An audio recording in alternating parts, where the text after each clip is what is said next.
En la primera parte hemos estudiado al Pazú y al Viria perdido desde un punto de vista estrictamente microcósmico, basándonos fundamentalmente en el conocimiento de su estructura psíquica. Ello nos permitió arribar a importantes conclusiones. Pero el Pazú es un microcosmos potencial que subsiste dentro del macrocosmos, integrado en las superestructuras de las comunidades culturales.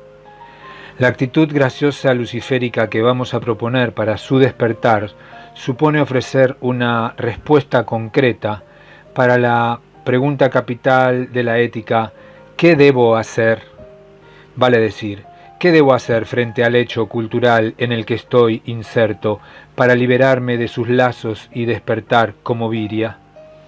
A este interrogante crucial, la sabiduría hiperbórea, efectivamente, brinda una salida noológica, dice exactamente qué hacer. Es lo que trataremos de mostrar en la segunda parte. Sin embargo, y ello es ya evidente, la pregunta ética plantea de entrada la relación entre lo interno y lo externo, entre la estructura psíquica y el mundo exterior, entre el pasú y el hecho cultural. Debemos conocer, pues, con mayor profundidad esta relación, adquirir conceptos claros sobre cultura, hecho cultural, historia, etc., y especialmente establecer con precisión las correspondencias analógicas que el macrocosmos guarda con las estructuras del microcosmos estudiadas en la primera parte. A aclarar tales conceptos y otros se dedicará el siguiente inciso, cuya lectura y estudio es imprescindible para comprender el desarrollo posterior de la obra.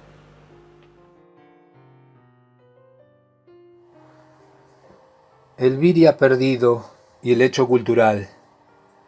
A. La cultura, objetivo de la sociedad Pazú. El objetivo macrocósmico de la finalidad exige que el Pazú sea postor de sentido, que devuelva al ente, mediante la expresión del signo, el significado racionalizado del designio, es decir, que ponga en el ente un signo que represente al símbolo conceptual. Con la analogía de la figura 21, podemos decir que el símbolo I debe ser expresado con un signo I doble comilla, asignado al ente real cuyo esquema es XX. Pero esto no es suficiente para cumplir con el objetivo macrocósmico. Es necesario también que el signo I sea conservado afuera, en el ente real, que su sentido produce más allá de los límites vitales del Pazú. Para conseguirlo, el demiurgo ha determinado que el Pazú sea un animal social, y es por eso que la sociedad Pazú se diferencia de cualquier otra sociedad animal, salvo quizás la sociedad apícola, pero tales insectos cumplen una función diferente vinculada con el misterio planetario de la raza hebrea. La comunidad Pazú es una sociedad esencialmente constituida para conservar el sentido puesto en los entes, es decir, es una sociedad cultural. El Pazú pone el sentido en el ente y aun cuando la muerte le impida expresarlo perpetuamente, el sentido se prolonga si otros Pazúes se asocian para sostenerlo como un significado común. El ente así señalado, con un signo convenido colectivamente, pasa a convertirse en un objeto cultural. Naturalmente, si lo que se ha puesto en el ente es un signo tal como I, que representa a un símbolo I, que es réplica de un concepto XX, resulta que en lo que coincide primeramente la comunidad es en el conocimiento conceptual del ente. Pero una vez que el ente ha sido signado por la expresión del concepto y tal significado ha sido reconocido por los miembros de la sociedad, nada impide que cada uno acceda individualmente al designio y profundice su comprensión. Lo que religa entonces a la sociedad pasú como tal es el sentido puesto en los entes, sentido que es en cierta medida compartido por todos, y es esa unión de los pasúes entre sí, por intermedio del sentido óntico, lo que constituye la forma externa de la cultura. Pero conviene examinar esta definición con mayor precisión. El fenómeno cultural, en efecto, puede ser observado desde dos muy distintas perspectivas. Desde un punto de vista externo, la cultura es un fenómeno dinámico y colectivo. Desde un punto de vista interno, la cultura es estática e individual. La cultura externa surge como efecto del objetivo macrocósmico de la finalidad. La cultura interna o modelo cultural es consecuencia del objetivo microcósmico de la finalidad. En cualquiera de los dos casos, una cultura se compone de dos elementos básicos: el pasú, postor de sentido, creador de objetos culturales, y los objetos culturales. En el primer caso, la cultura externa se conforma por una sociedad comunitaria y un universo de objetos culturales comunes, integrados en una superestructura. En el segundo caso, la cultura interna se conforma con el sujeto cultural del pasú y un universo de objetos culturales, los cuales constituyen el modelo cultural, es decir, un sistema de premisas culturales. Ambos elementos, sujeto cultural y modelo cultural, se integran en la estructura cultural interna de cada pasú.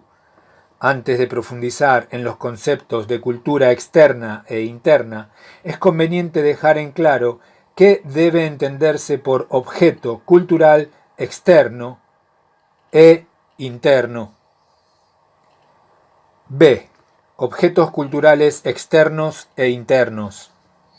Hemos visto que los entes signados por la expresión postora de sentido del pasú se transforman en objetos culturales, vale decir, en proyectos externos de conceptos. Desde luego, los objetos culturales externos no requieren una materialidad concreta, sino un campo de representación, vale decir, un telón capaz de recibir la proyección. En el mundo existen objetos culturales cuyo proyecto se asienta en entes corporales, tales como un tornillo o un árbol, y otros cuyo proyecto es una forma externa incorpórea, tal como la S que realizó aquella paloma con su vuelo o cualquier constelación semejante. Con respecto a estos últimos proyectos incorpóreos, vale la pena agregar que entre los mismos se cuentan las cualidades de ciertos entes, tales como el color o el calor, y las relaciones entre entes, tales como la distancia o la altura. Las cualidades, propiedades, relaciones, etc., son efectivamente objetos culturales externos, pues su entidad se percibe a través de la esfera sensorial, es decir, se introyecta a posteriori de la proyección significativa. Con estas aclaraciones podemos considerar que, para una sociedad determinada, solo pueden ser objetos culturales aquellos entes que son reconocidos externamente. Esto excluye a todo ente desconocido o aquellos que, aun habiendo sido conocidos, no son reconocidos como tales. Los museos de culturas prehistóricas, por ejemplo, abundan en objetos que no significan nada para nosotros, aunque creemos que fueron culturales para tales culturas. Un objeto tal no es ciertamente cultural para nosotros, no difiere en valor cultural de cualquier otro ente desconocido, pues no podemos reconocerlo, no encaja en nuestro modelo cultural, no conseguimos ni adivinar su sentido, es decir, el sentido que alguna vez le dieron sus proyectistas y que hoy nadie sostiene externamente. Y que no se engañe a alguien al suponer que el hecho paradójico de haber reconocido al objeto como ente desconocido le otorga algún sentido cultural, puesto que si el objeto realmente no significa nada para nosotros, jamás podremos ni siquiera afirmar con certeza que pertenecía a la cultura desaparecida, ni aun cuando lo hayamos hallado dentro de una sepultura junto con otros objetos tales como una momia, a la que sí reconocemos. Si el objeto es desconocido y no hay ningún miembro de aquella cultura para que nos exprese y comunique el sentido, solo podremos abrigar la creencia de que el mismo es cultural. Pero esta creencia no implica ningún tipo de reconocimiento, sino una mera clasificación taxológica, la incorporación del objeto concreto a la especie de los entes conocidos.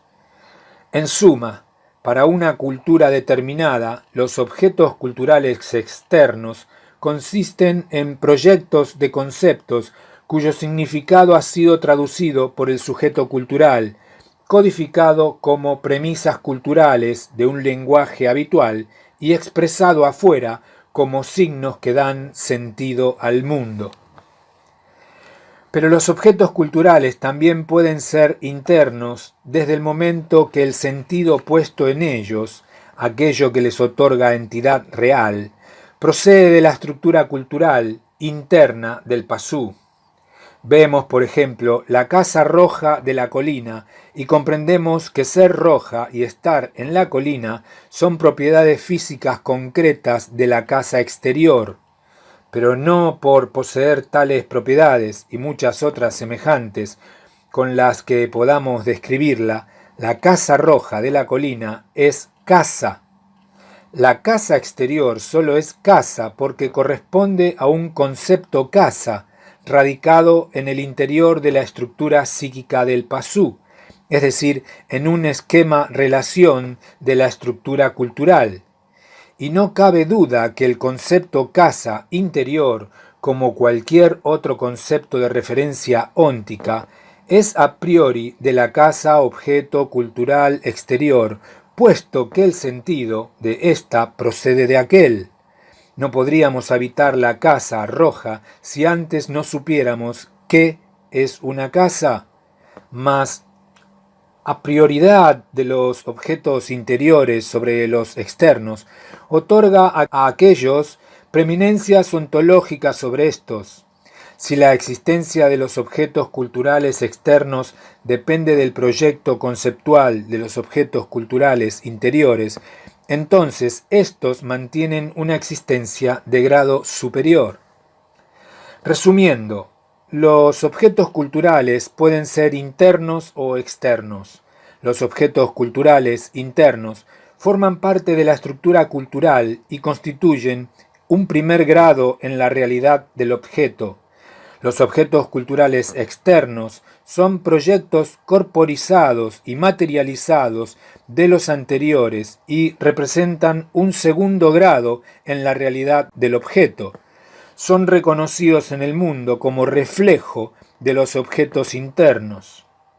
Naturalmente, si tal dependencia no se advierte, puede cometerse el error nociológico de atribuir las cualidades culturales directamente al cuerpo físico o entidad sobre la que se ha efectuado el proyecto. C. Cultura externa e interna. En A hemos definido a la cultura externa como fenómeno dinámico y colectivo y a la cultura interna como fenómeno estático e individual. Comencemos por aclarar que a los términos dinámico y estático hay que otorgarles un sentido estructural. Esto es, la cultura externa es dinámica porque su superestructura crece desde afuera con independencia de todo individuo observador. Ello se debe a que el carácter colectivo de la cultura externa causa un continuo aporte exterior de nuevo sentido, una creación constante de nuevos objetos culturales o el perfeccionamiento de los ya existentes. Contrariamente, la cultura interna es un modelo cultural o sistema de premisas cuya estructura crece desde adentro, por exclusiva obra del sujeto anímico. En ese sentido puede afirmarse que la cultura interna es un fenómeno estático porque consiste en un sector de la estructura cultural, la cual es memoria de conceptos, es decir, memoria de objetos culturales internos, objetos que subsisten rígidamente estructurados y no cambian por ningún motivo salvo la voluntad del sujeto. Es evidente que, desde el punto de vista estructural, la cultura interna es una estructura de grado menor que la estructura de una cultura externa, la cual está alimentada por una comunidad de sujetos expresivos.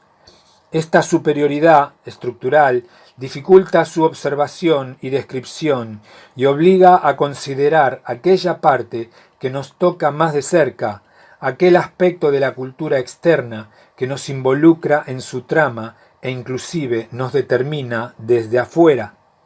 Sin embargo, siendo que una estructura no se compone de partes sino de miembros integrados en un todo, hemos de obrar con extrema prudencia al abstraer una fracción de la cultura externa, vale decir, no olvidaremos jamás que el fragmento observado es una estructura abstraída arbitrariamente de la totalidad estructural de la cultura externa e indisolublemente encadenado a ella.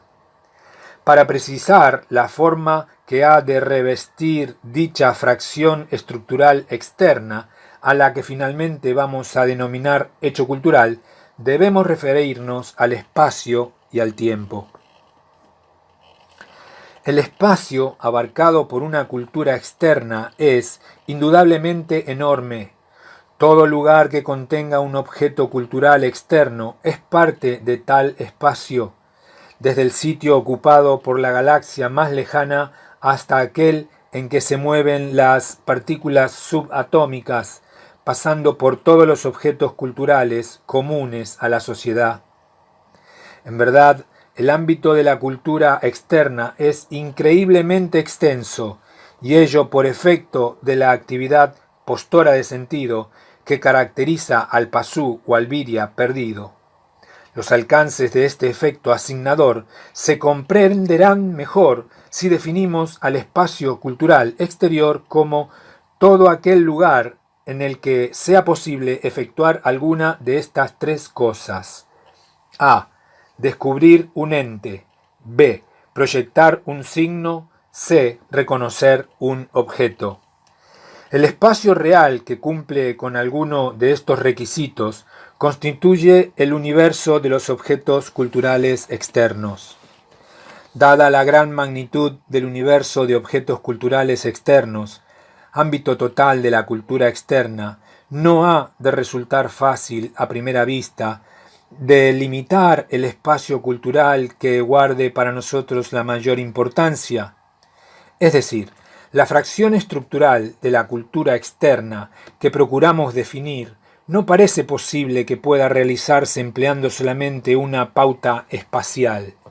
Ello podrá hacerse, no obstante, considerando también la acción del tiempo en la cultura externa.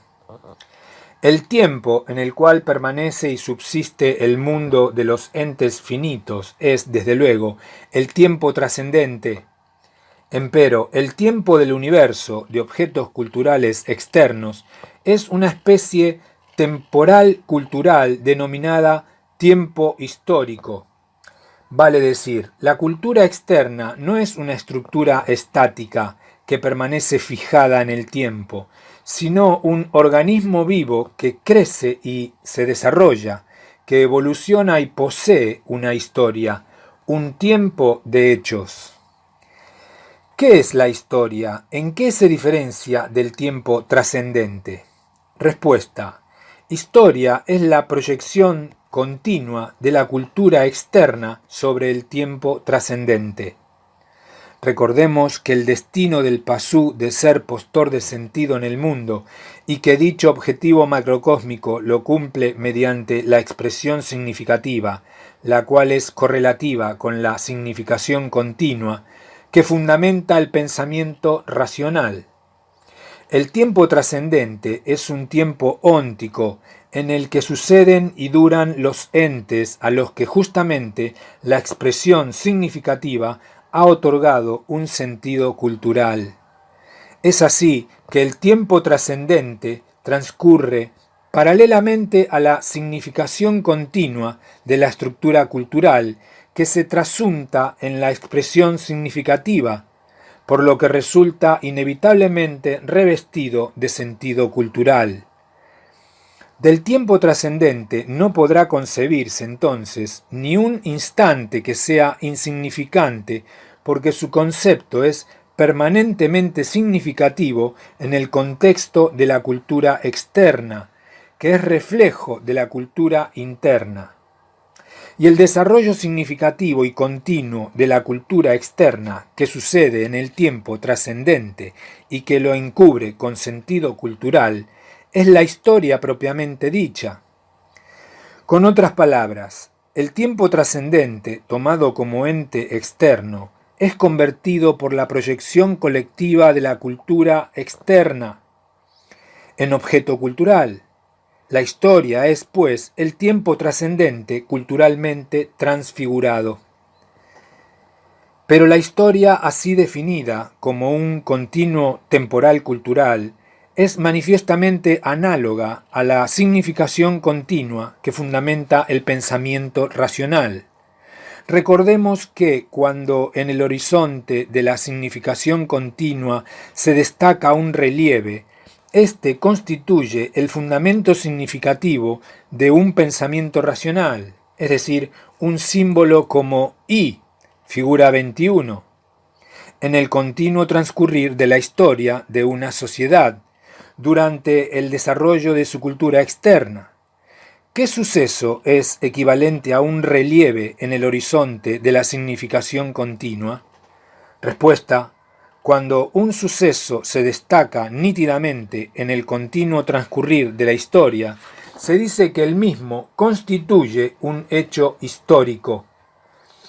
El hecho histórico en la estructura de la cultura externa es análogo a la manifestación de un relieve, I, figura 21, en la estructura cultural.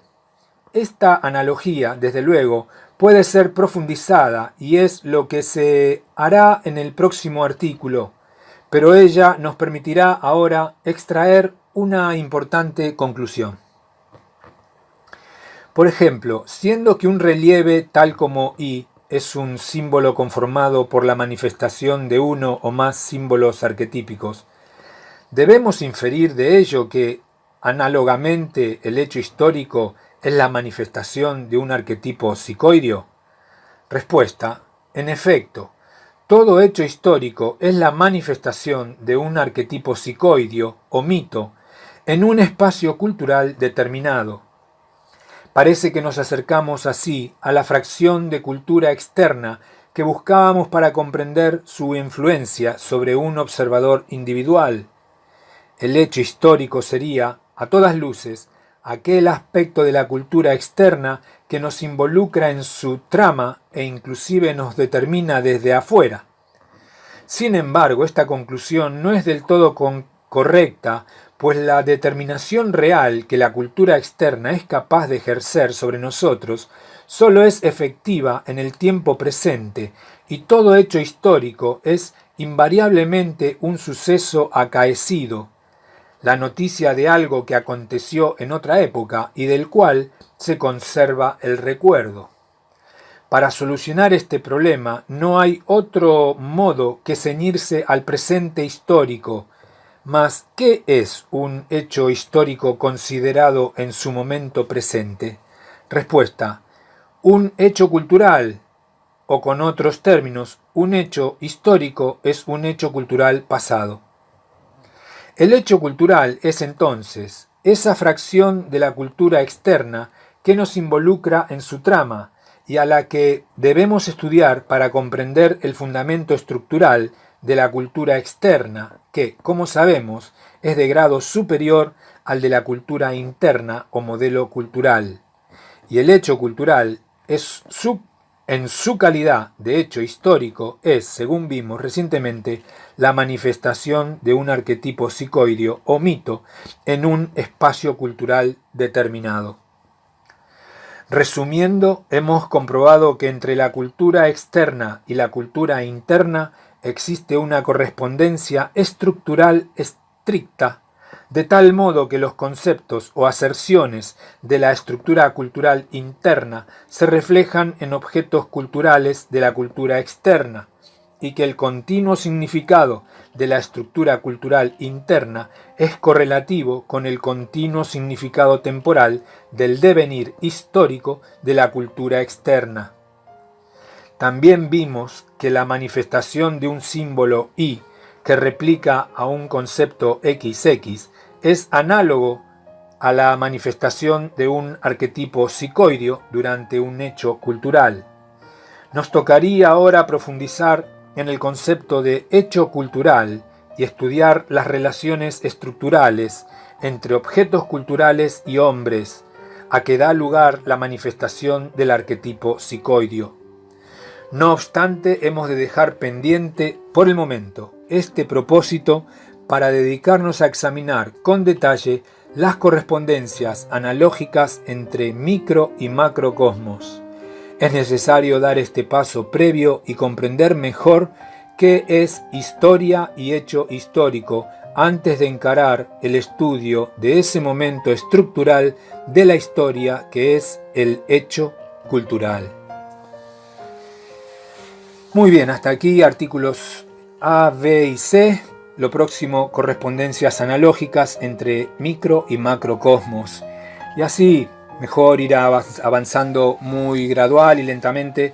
Esto cada vez requiere de mayor atención, estudio, de mayor dedicación, un entendimiento cada vez más agudo, más detenido, aplicando el esfuerzo necesario que sea como para poder alcanzar la comprensión y la aceptación que requiere toda esta literatura, toda esta enseñanza que viene a través de este conocimiento basado en lo que es fundamentos de la sabiduría hiperbórea.